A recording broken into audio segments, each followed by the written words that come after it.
Hello everyone, कैसे हैं आप सब? क्या हाल समाचार हैं आपके? देखिए, स्टॉक मार्केट में करोड़पति बनने के बहुत से किस्से सुने होंगे।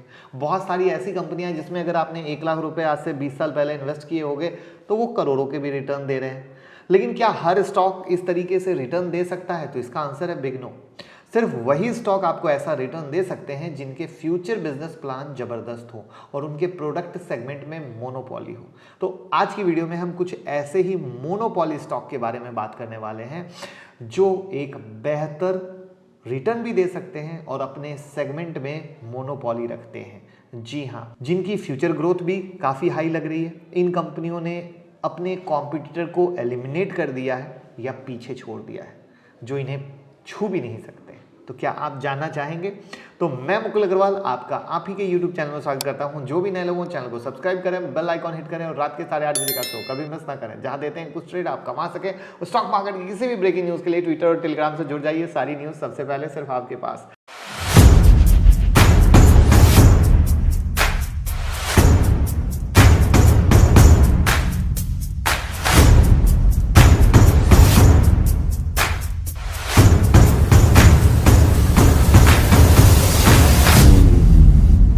देखिए, मोनोपॉली कंपनी के रिटर्न के एग्जाम्पल के साथ साथ मोनोपॉली कंपनी के पावर को अंडरस्टिमेट ना करें।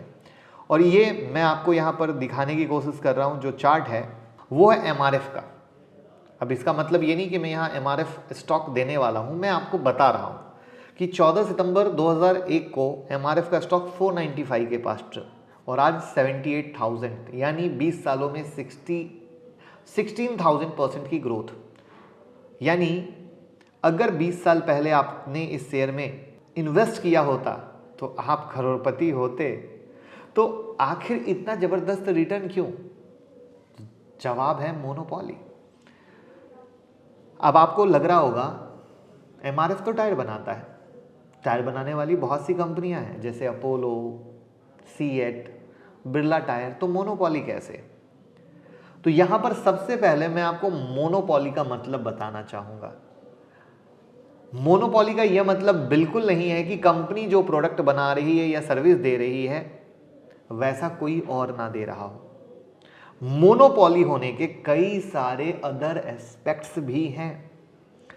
कैसे, वो बताते हैं। अगर एमआरएफ की बात करें तो एमआरएफ फर्स्ट मूवर्स है टायर इंडस्ट्री में, जिसने यूएसए से टायर एक्सपोर्ट बिजनेस की शुरुआत की। इसके साथ साथ नायलॉन टायर बनाने वाली भी पहली कंपनी एमआरएफ है।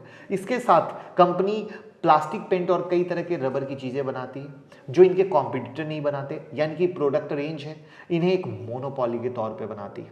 मोनोपॉली स्टॉक के नाम बताने से पहले मैं आपको समझाना चाहूंगा कि आखिर किसी कंपनी को मोनोपॉली क्यों कंसीडर किया जाता है, जिससे एक जो आपकी सोच है वो बदल सके, जिससे आप चीजों को रिलेट कर सको और जैसे ये जो एमआरएफ वाला कंफ्यूजन था वैसा और कहीं ना रहे। तो सबसे पहले कब एक कंपनी को मोनोपॉली कंसीडर किया जाता है? तो यहां पर 6 कंपोनेंट मैं आपके साथ शेयर कर रहा हूं जो एक कंपनी को मोनोपॉली बनाते हैं। Price maker, barriers of entry, no close substitute, full control over supply, downward sloping demand curve, firm is itself industry. एक मोनोपॉली कंपनी में ये 6 कंपोनेंट जरूर मिलते हैं और कंपनी जब मोनोपॉली की कैटेगरी में आती है तब लोग इंडस्ट्री को ही उस कंपनी के नाम से जानने लगते हैं। फॉर एग्जांपल, जैसे अगर आप किसी सॉफ्ट ड्रिंक के लिए बात करते हो तो वहां कोका कोला बोलते हो। जब आप फेविक्विक मांगते हो तो वहां पर मोनोपॉली ही तो है। किस तरीके से एक प्राइस कंट्रोल खेला जाता है सिर्फ एक फेविक्विक के नाम से।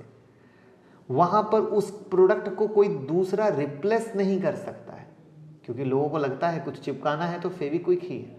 तो ये है मोनोपॉली की पावर, अपने ब्रांड को इस तरीके से प्रमोट करना कि वो ब्रांड लोगों के घर घर दिमाग में बस जाए और उस तरीके से आप स्टॉक को पकड़ो तो कहो मोनोपॉली है।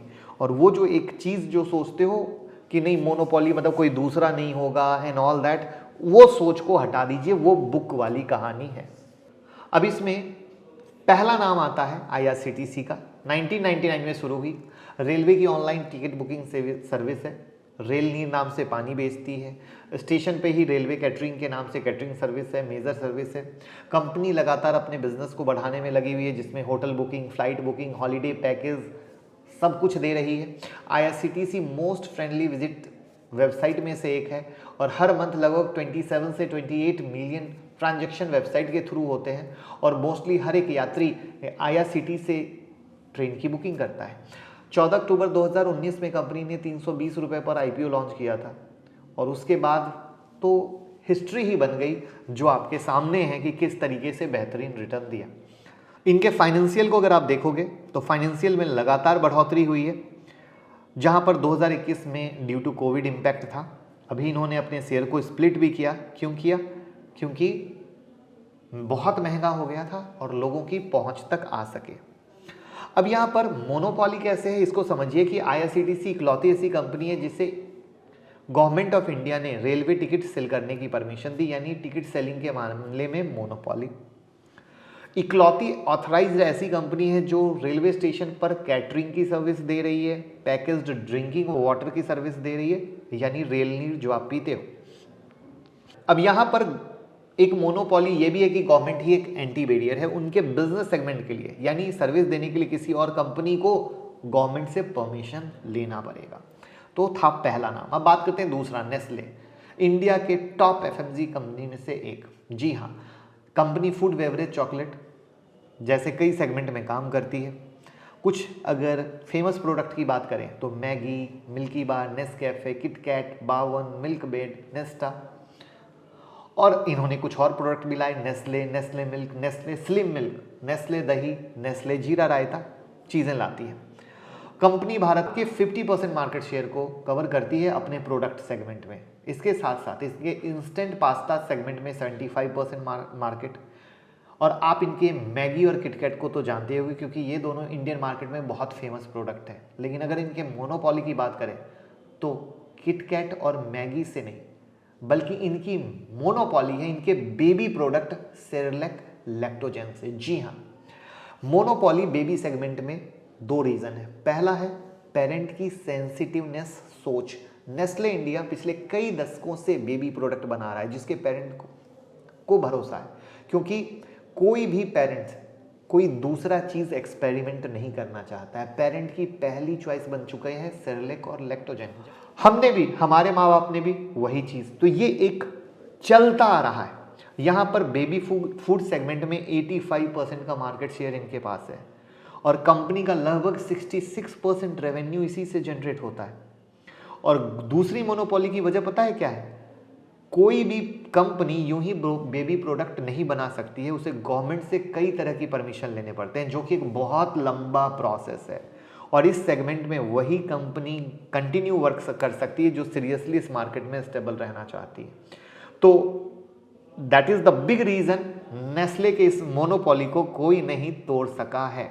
और एक साल के रिटर्न को अगर सिर्फ देखें तो 226% का रिटर्न दिया है और नेट इनकम को देखें तो लगातार बढ़ता जा रहा है। अब इसके बाद नेक्स्ट स्टॉक पे आते हैं। नेक्स्ट स्टॉक है पिडिलाइट। 1959 में शुरू हुई, केमिकल एडहेसिव सेगमेंट में प्रोडक्ट बनाती है।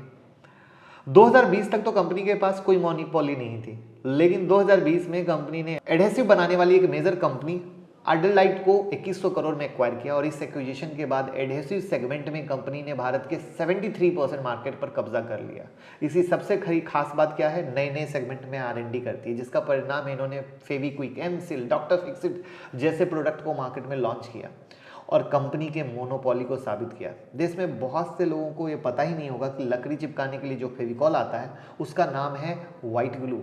कंपनी ने अपने प्रोडक्ट की मार्केटिंग ही कुछ इस तरीके से की कि इनके ब्रांड के नाम से ही पहचान हो, चाहे कोई पढ़ा लिखा इंसान हो, कोई अनएजुकेटेड हो, चिपकाने के लिए व्हाइट ग्लू नहीं मांगता है, फेविकॉल मांगता है। तो मार्केट में बहुत सारे ऐसे प्रोडक्ट हैं जो इसके प्रोडक्ट को compete कर सकते हैं, लेकिन चूंकि कस्टमर के दिमाग में फिट हो चुका है फेविकॉल, एमसिल, फेविक्विक, तो ये चीज़ें जो हैं एक मोनोपॉली की तरह जुड़ गई हैं। दैट्स द बिग रीज़न कोई इनको छू भी नहीं पा रहा है। वहाँ पर शेयर ने एक बेहतरीन रिटर्न दिया है और नेट इनकम आप देखो तो लगातार बढ़ता जा रहा है।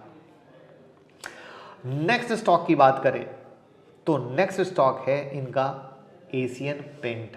जी हाँ, 1942 में शुरू हुई थी, पेंट और वर्निश सेगमेंट में काम करती है, देश की सबसे बड़ी पेंट कंपनी है और एशिया की तीसरी सबसे बड़ी पेंट कंपनी है। पूरे वर्ल्ड में 9th सबसे बड़ी पेंट कंपनी है, ये याद रखिएगा, वर्ल्ड में 9th। और इनकी प्रेजेंस 14 देशों में है, 12 देशों में इन्हें टॉप 3 कंपनियों में गिना जाता है। देश के पेंट और वर्निश मार्केट इनके 50% मार्केट शेयर को कवर करते हैं। डेकोरेटिव पेंट के मामले में 60% मार्केट को कवर करते हैं। इनकी कंपटीशन बर्जर पेंट से है, इंडिगो पेंट से है, सिरका पेंट से है, शालीमार पेंट से है, लेकिन बीट तो कोई नहीं कर पाया। अब इनका मार्केट आज भी देखो, लोग खरीदने जाते हैं, लेकिन एशियन पेंट दिमाग में छप चुका है। लोगों के नस नस में एक एशियन पेंट की छवि बन चुकी है। बहुत सारी कंपनियां आई, बट यहाँ पर मोनोपोली कैसे हुई?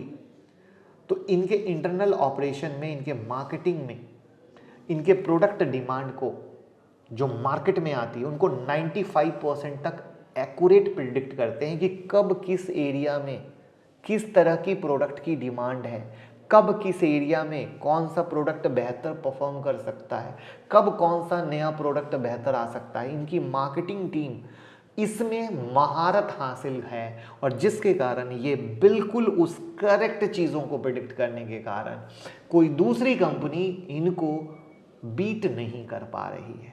और वहाँ पर अगेन इस कंपनी ने एक बेहतरीन रिटर्न दिया है और इनके फाइनेंशियल को देखोगे तो एक बेहतरीन फाइनेंशियल लगातार नेट इनकम बढ़ रहा है। तो ये कुछ स्टॉक थे जो एज अ मोनोपॉली के तौर पे आपके सामने थे, जो मैंने आपके साथ शेयर किए। तो आई होप आपको पसंद आई हो, जो नई नई बारीक बातें थी। तो कैसी लगी ये बारीक बातें? कोई और ऐसी कंपनी जिसके बारे में आप जानना चाहते हो, कमेंट बॉक्स में ज़रूर बताइएगा और वीडियो को लाइक कमेंट शेयर कर दीजिएगा। Thank you so much.